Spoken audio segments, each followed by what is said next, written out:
We are live again from the Delaware Contemporary, this time with Delaware-based artist Susan Benarcik, and she is a garden designer, a sculptor, and here we have some works on paper from her as part of the Farthest from Ordinary exhibition.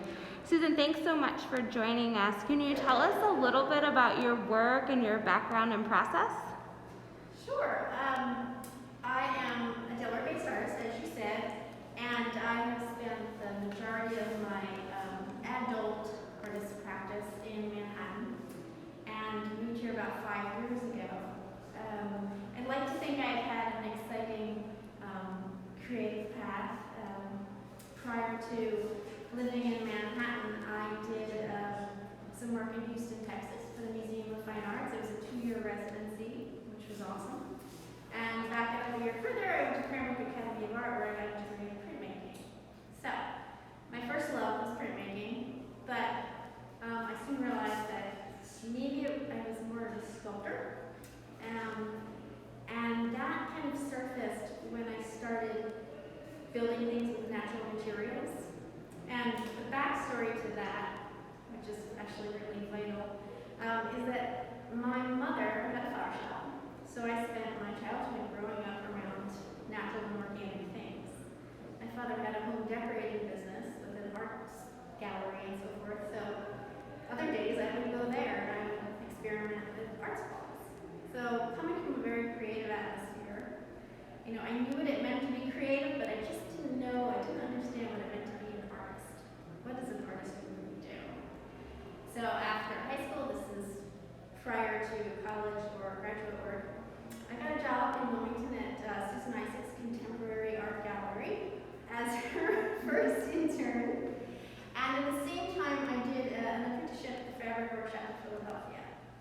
So these two things kind of gave me a foundation for what it would be like to be a full-time studio artist. And I think that's really important for a young artist to decide if that's the path I'm going to take. And that is the path I took. All the way up to Manhattan, 25 years later, moving to a smaller town. I ended up in Delaware, which is actually where I grew up. And I'm still a sculptor and a printmaker. I do surface design and seasonally garden designer. So a lot of people just roll their eyes and they think, well, that's really exhausting. Well, it is, but I really like to multitask. And it shows in my work as well, because I bring in a lot of the natural materials, the textures, the foliage, the things that I'm feeling seasonally in the gardens or experiencing, from dirt to twigs to the color of the sky, the autumn leaves. All these things influence my work. The major part of my work, my creative practice, is done in the wintertime when I'm not working. So I'm usually productive in the wintertime when most people hibernate. But in the summertime, I actually really don't do very much artwork at all. It's about the promotion and the marketing. I just keep above water in that area. So I'm looking forward to this winter when I can just take a breather and concentrate on my artwork. Well, it's so interesting to hear you talk about the natural influence and nature and the light and the sky and the earth, all of these things that are they're pretty reliable in terms of they're changing, but we can monitor and measure their change in a way that feels like maybe they're a little more static, or they're something that we can count on. And we know that this year has been something that we haven't been able to count on. So I'm interested in hearing how that might have played out in your work, and then that leads us to why it's here in this exhibition about being farthest from the ordinary. Can you tell us a little bit about that? Yeah, it's interesting. This year has been challenging. I think last year I was really busy. I got a grant from the Delaware Division of the Arts, so I spent a very vigorous year making artwork. I exhibited it, and this year, just want to take a break a little bit of a hiatus, and think about what's next, because I do feel like I'm at a point in my career where I do want to go in a different direction, but I don't know what that is yet. So this will be, a time to think about a lot of the ordinary things and extraordinary things that are happening in the world right now. As far as farthest from the ordinary and the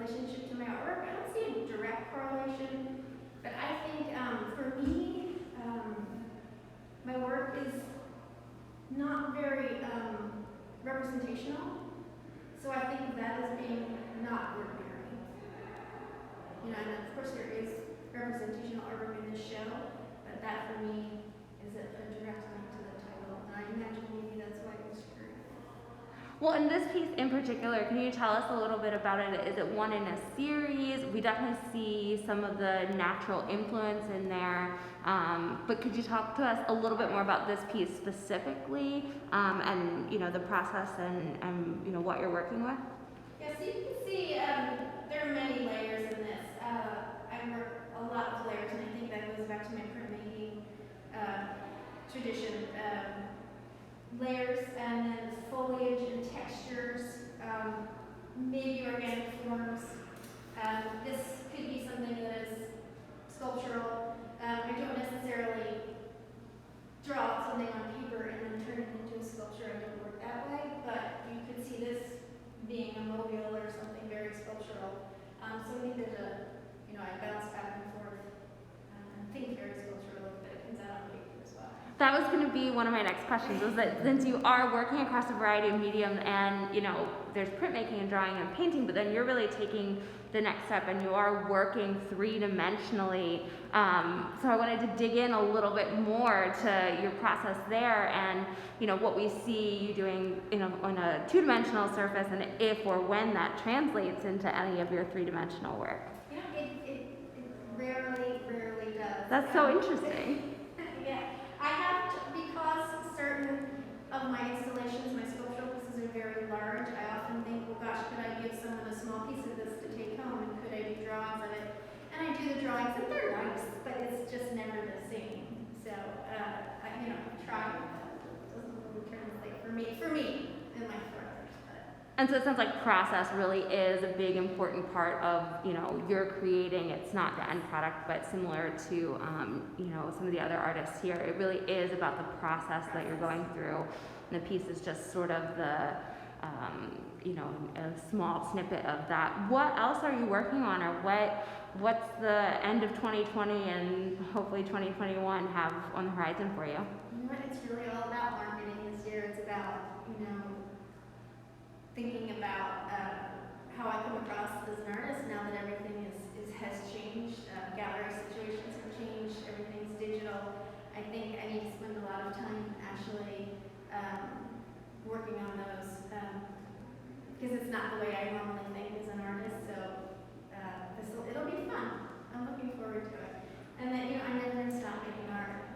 Never. And during the day I'm making gardens and displays. So I'm always working with my hands creatively, even if it isn't a signed print or a sculptural installation. It's still very actively creative. That's exciting, and I think the always being a beginner and always creating is an important part for what we've been dealing with for the last 10 months, but then also all the exciting, hopeful things on the horizon for all of the artists here. We really appreciate Susan being with us this evening. Her work is on view as part of the Friends Juried exhibition called Farthest from the Ordinary. That's here at the Delaware Contemporary now through January 8th, 2021. Susan, thank you so much for taking the time with us tonight.